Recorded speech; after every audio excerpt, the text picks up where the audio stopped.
Kitab Ester.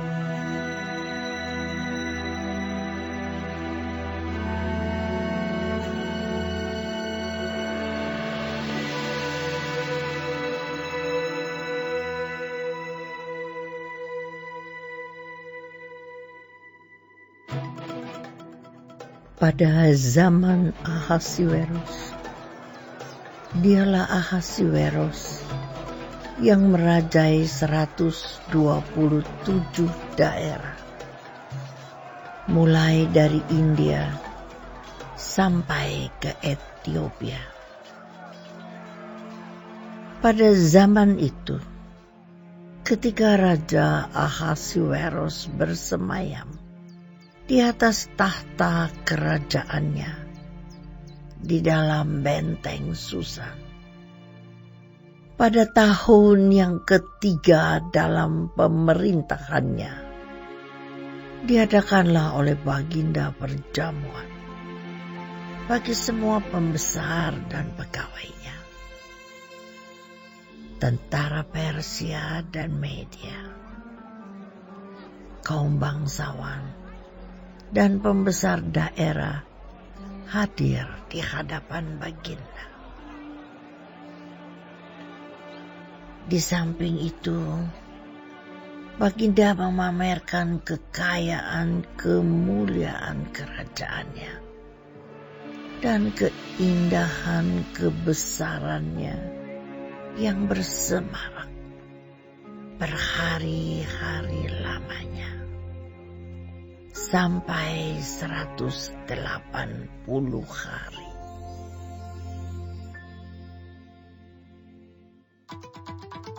Setelah genap hari-hari itu, maka raja mengadakan perjamuan lagi 7 hari lamanya bagi seluruh rakyatnya yang terdapat di dalam benteng Susan, daripada orang besar sampai kepada orang kecil, bertempat di pelataran yang ada di taman istana kerajaan. Di situ tirai-mirai daripada kain lenan, mori halus, dan kain ungu tua yang terikat dengan tali lenan halus dan ungu muda, bergantung pada tombol-tombol perak di tiang-tiang marmer putih, sedang katil emas dan perak ditempatkan di atas lantai pualam marmer putih, gewang, dan pelingkap. Minuman dihidangkan dalam piala emas yang beraneka warna, dan anggurnya ialah anggur minuman raja yang berlimpah-limpah, sebagaimana layak bagi raja. Adapun aturan minum ialah tiada dengan paksa, karena beginilah diisyaratkan raja kepada semua bentara dalam, supaya mereka berbuat menurut keinginan tiap-tiap orang. Juga Wasti, sang ratu, mengadakan perjamuan bagi semua perempuan di dalam istana Raja Ahasuerus.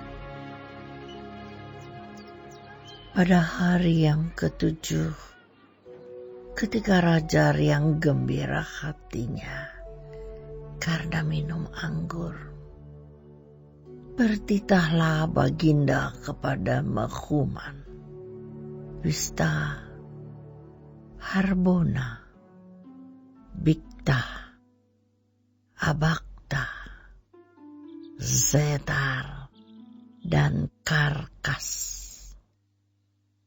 yakni ketujuh sida-sida yang bertugas di hadapan Raja Ahasuerus, supaya mereka membawa Wasti, sang ratu, dengan memakai mahkota kerajaan, menghadap raja untuk memperlihatkan kecantikannya kepada sekalian rakyat dan pembesar-pembesar. Karena sang ratu sangat elok rupanya. Tetapi Ratu Wasti menolak untuk menghadap menurut titah raja yang disampaikan oleh sida-sida itu. Sehingga sangat geramlah raja dan berapi-apilah murkanya. Maka bertanyalah raja kepada orang-orang arif bijaksana, orang-orang yang mengetahui kebiasaan zaman. Karena demikianlah biasanya masalah-masalah raja dikemukakan kepada para ahli undang-undang dan hukum.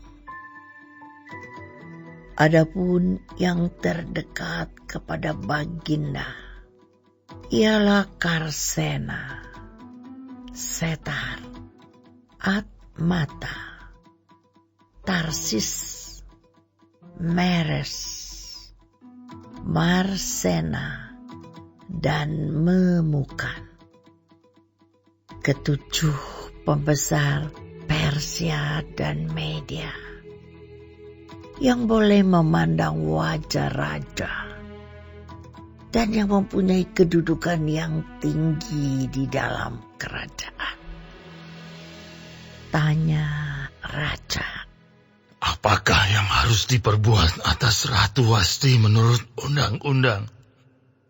Karena tidak dilakukannya titah Raja Ahasuerus yang disampaikan oleh sida-sida. Maka sembah Memukan di hadapan raja dan para pembesar itu. Wasti sang ratu bukan bersalah kepada raja saja, melainkan juga kepada semua pembesar dan segala bangsa yang di dalam segala daerah Raja Ahasuerus. Karena kelakuan sang ratu itu akan merata kepada semua perempuan, sehingga mereka tidak menghiraukan suaminya. Apabila diceritakan orang, Raja Ahasuerus menitahkan supaya Wasti sang ratu dibawa menghadap kepadanya, tetapi ia tidak mau datang. Pada hari ini juga, istri para pembesar raja di Persia dan Media yang mendengar tentang kelakuan sang ratu akan berbicara tentang hal itu kepada suaminya, sehingga berlarut-larutlah penghinaan dan kegusaran.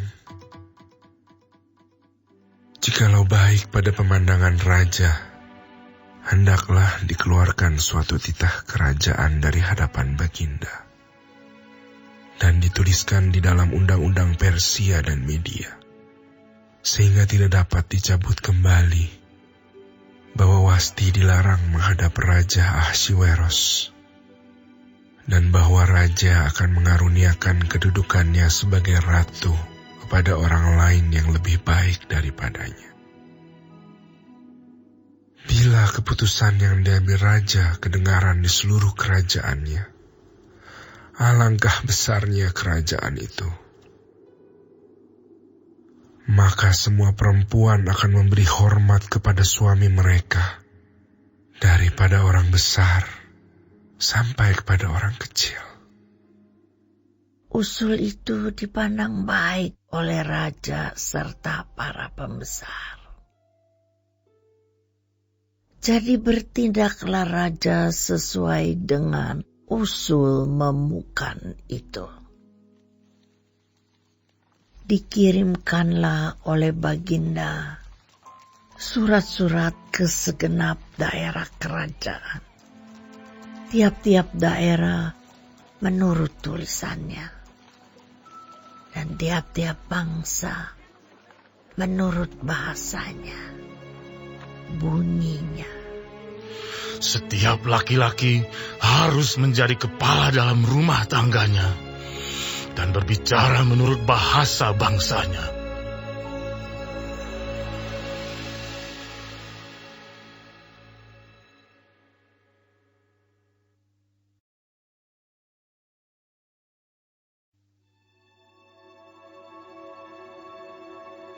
Sesudah peristiwa-peristiwa ini, dan setelah kepanasan murka Raja Ahasiweros surut, terkenanglah baginda kepada Wasti dan yang dilakukannya, dan kepada apa yang diputuskan atasnya. Maka sembah para biduanda raja yang bertugas pada baginda. Hendaklah orang mencari bagi raja gadis-gadis, yaitu anak-anak dara yang elok rupanya. Hendaklah raja menempatkan kuasa-kuasa di segenap daerah kerajaannya, supaya mereka mengumpulkan semua gadis, anak-anak dara yang elok rupanya, di dalam benteng Susan, di balai perempuan, di bawah pengawasan Hegai, sida-sida raja, penjaga para perempuan. Hendaklah diberikan wangi-wangian kepada mereka. Dan gadis yang terbaik pada pemandangan raja, baiklah dia menjadi ratu ganti Wasti. Hal itu dipandang baik oleh raja, dan dilakukanlah demikian. Pada waktu itu ada di dalam benteng Susan seorang Yahudi yang bernama Mordekai bin Yair bin Simei bin Kis, seorang Benyamin yang diangkut dari Yerusalem sebagai salah seorang buangan yang turut dengan Yekhonya, Raja Yehuda, ketika ia diangkut ke dalam pembuangan oleh Raja Nebukadnezar, Raja Babel. Mordekai itu pengasuh Hadasa, yakni Ester, anak saudara ayahnya. Sebab anak itu tidak beribu bapa lagi. Gadis itu elok perawakannya dan cantik parasnya. Ketika ibu bapanya mati, ia diangkat sebagai anak oleh Mordekai. Setelah titah dan undang-undang raja tersiar, dan banyak gadis dikumpulkan di dalam benteng Susan, di bawah pengawasan Hegai, maka Ester pun dibawa masuk ke dalam istana raja, di bawah pengawasan Hegai, penjaga para perempuan. Maka gadis itu sangat baik pada pemandangannya dan menimbulkan kasih sayangnya, sehingga Hegai segera memberikan wangi-wangian dan pelabur kepadanya. Dan juga 7 orang dayang-dayang yang terpilih dari isi istana raja. Kemudian memindahkan dia dengan dayang-dayangnya ke bagian yang terbaik di dalam balai perempuan. Esther tidak memberitahukan kebangsaan dan asal-usulnya karena dilarang oleh Mordekai.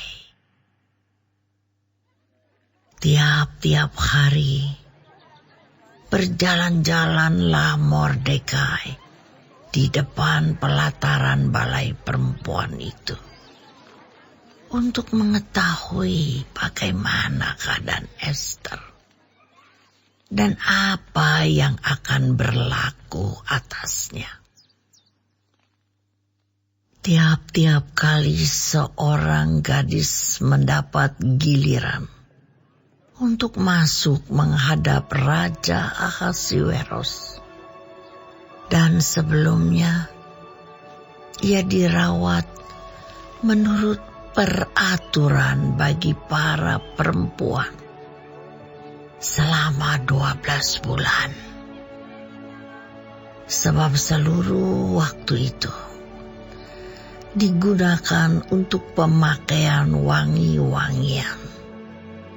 6 bulan untuk memakai minyak mur, dan 6 bulan lagi untuk memakai minyak kasai, serta lain-lain wangi-wangian perempuan. Lalu gadis itu masuk menghadap raja, dan segala apa yang dimintanya harus diberikan kepadanya untuk dibawa masuk dari balai perempuan ke dalam istana raja. Pada waktu petang ia masuk, dan pada waktu pagi ia kembali. Tetapi sekali ini ke dalam balai perempuan yang kedua, di bawah pengawasan Saasgas, sida-sida raja, penjaga para gundik. Ia tidak diperkenankan masuk lagi menghadap raja, kecuali jikalau raja berkenan kepadanya, dan ia dipanggil dengan disebutkan namanya. Ketika Esther, anak Abihail, yakni saudara ayah Mordekai, yang mengangkat Esther sebagai anak, mendapat giliran untuk masuk menghadap raja, maka ia tidak menghendaki sesuatu apapun selain daripada yang dianjurkan oleh Hegai, sida-sida raja, penjaga para perempuan. Maka Esther dapat menimbulkan kasih sayang pada semua orang yang melihat dia. Demikianlah Esther dibawa masuk menghadap Raja Ahasuerus ke dalam istananya pada bulan yang ke-10, yakni bulan Tebet, pada tahun yang ke-7 dalam pemerintahan Baginda. Maka Ester dikasihi oleh Baginda lebih daripada semua perempuan lain.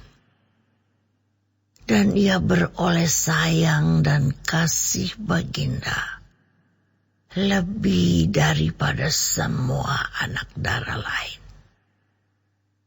Sehingga Baginda mengenakan mahkota kerajaan ke atas kepalanya dan mengangkat dia menjadi Ratu Ganti Wasti.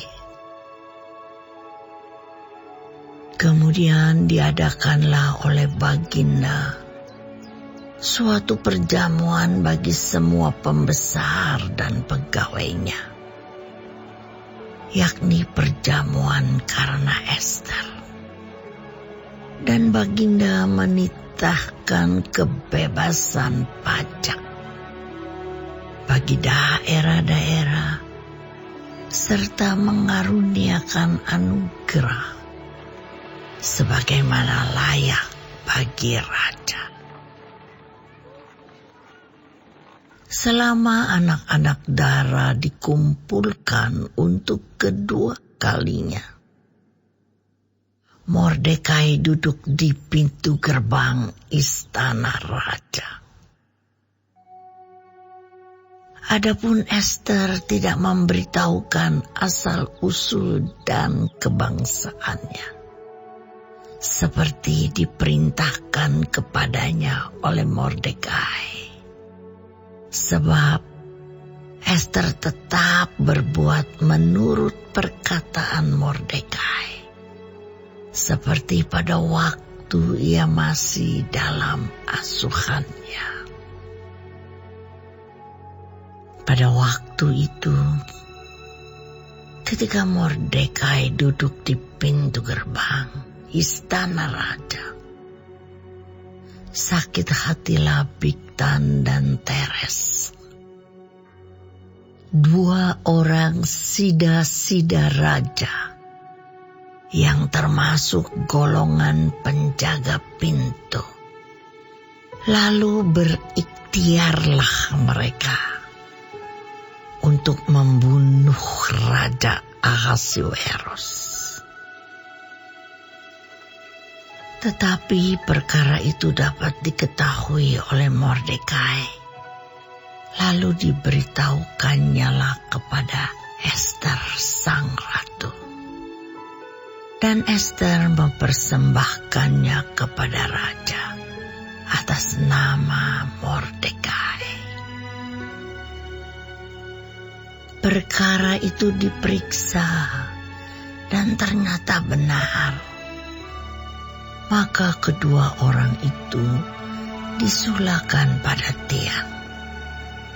Dan peristiwa itu dituliskan di dalam kitab sejarah di hadapan raja.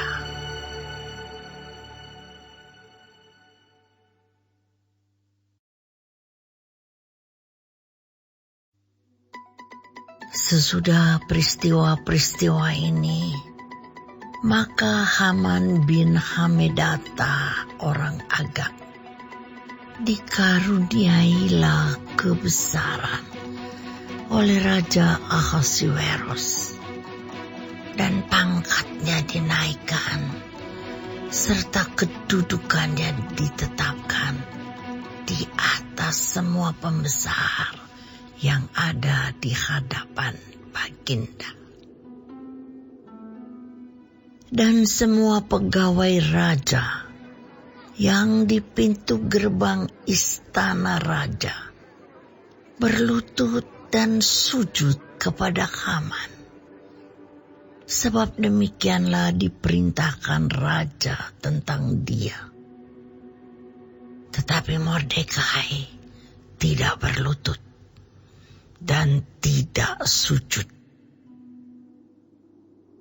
Maka para pegawai raja yang di pintu gerbang istana raja berkata kepada Mordekai, "Mengapa engkau melanggar perintah raja?" Setelah mereka menegur dia berhari-hari, dengan tidak didengarkannya juga.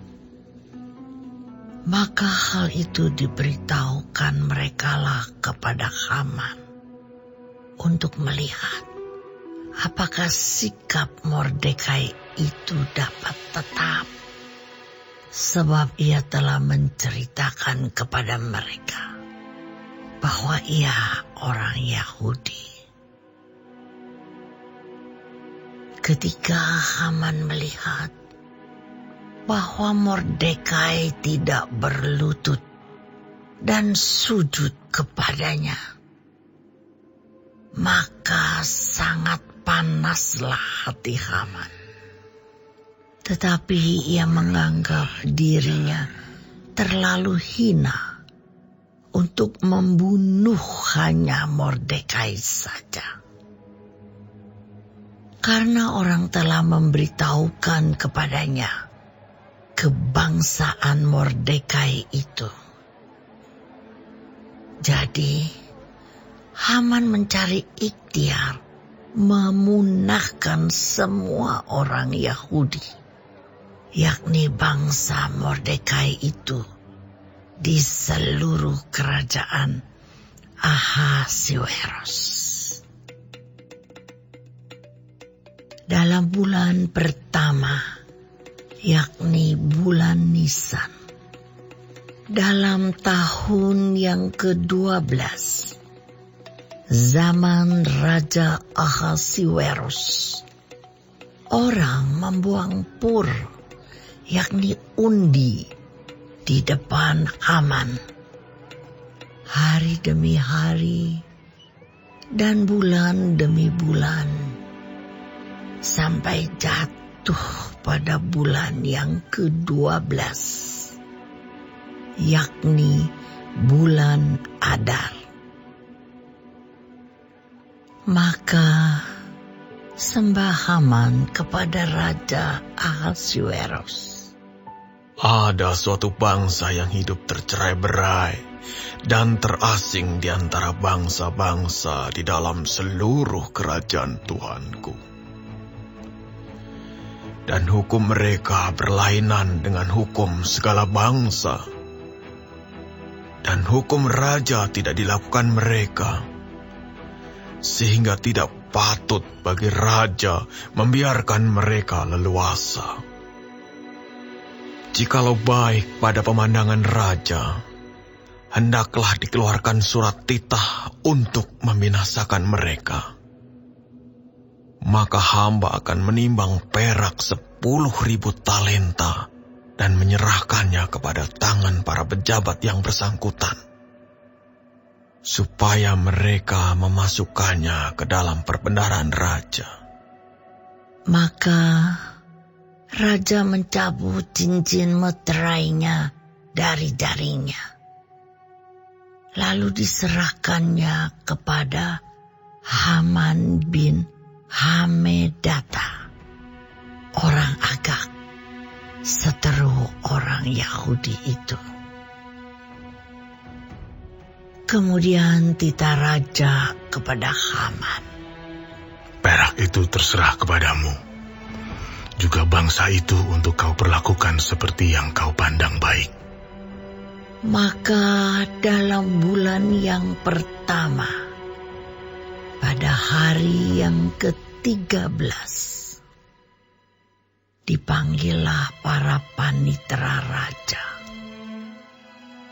Lalu sesuai dengan segala yang diperintahkan Haman, ditulislah surat kepada wakil-wakil raja, kepada setiap bupati yang menguasai daerah, dan kepada setiap pembesar bangsa, yakni kepada tiap-tiap daerah menurut tulisannya, dan kepada tiap-tiap bangsa menurut bahasanya. Surat itu ditulis atas nama Raja Ahasuerus dan dimeterai dengan cincin meterai raja. Surat-surat itu dikirimkan dengan perantaraan pesuruh-pesuruh cepat ke segala daerah kerajaan, supaya dipunahkan, dibunuh, dan dibinasakan semua orang Yahudi, daripada yang muda sampai kepada yang tua, bahkan anak-anak dan perempuan-perempuan pada satu hari juga, pada tanggal 13 bulan yang ke-12, yakni bulan Adar, dan supaya dirampas harta milik mereka.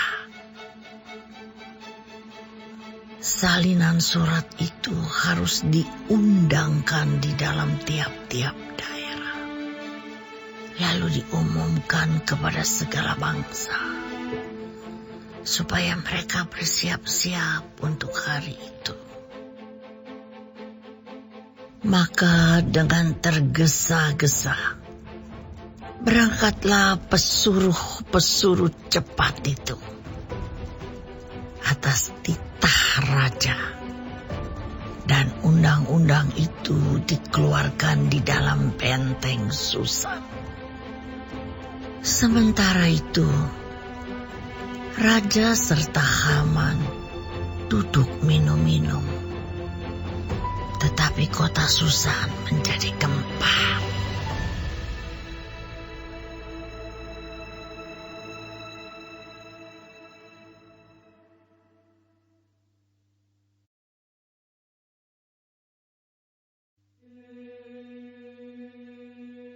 Setelah Mordekai mengetahui segala yang terjadi itu, ia mengoyakkan pakaiannya, lalu memakai kain kabung dan abu. Kemudian keluar berjalan di tengah-tengah kota, sambil melolong-lolong dengan nyaring dan pedih. Dengan demikian, datanglah ia sampai ke depan pintu gerbang istana raja. Karena seorang pun tidak boleh masuk pintu gerbang istana raja dengan berpakaian kain kabung. Di tiap-tiap daerah kemana titah dan undang-undang raja telah sampai, ada perkabungan yang besar di antara orang Yahudi, disertai puasa dan ratap tangis. Oleh banyak orang dibentangkan kain kabung dengan abu sebagai lapik tidurnya. Ketika dayang-dayang dan sida-sida Ester memberitahukan hal itu kepadanya, maka sangatlah risau hati sang ratu. Lalu dikirimkannya lah pakaian supaya dipakaikan kepada Mordekai, dan supaya ditanggalkan kain kabungnya daripadanya. Tetapi tidak diterimanya. Maka Ester memanggil Hatta, salah seorang sida-sida raja yang ditetapkan baginda melayani dia, lalu memberi perintah kepadanya menanyakan Mordekai untuk mengetahui apa artinya Dan apa sebabnya hal itu? Lalu keluarlah Hatta mendapatkan Mordekai di lapangan kota yang di depan pintu gerbang istana raja. Dan Mordekai menceritakan kepadanya segala yang dialaminya, serta berapa banyaknya perak yang dijanjikan oleh Haman akan ditimbang untuk perbendaharaan raja sebagai harga pembinasaan orang Yahudi.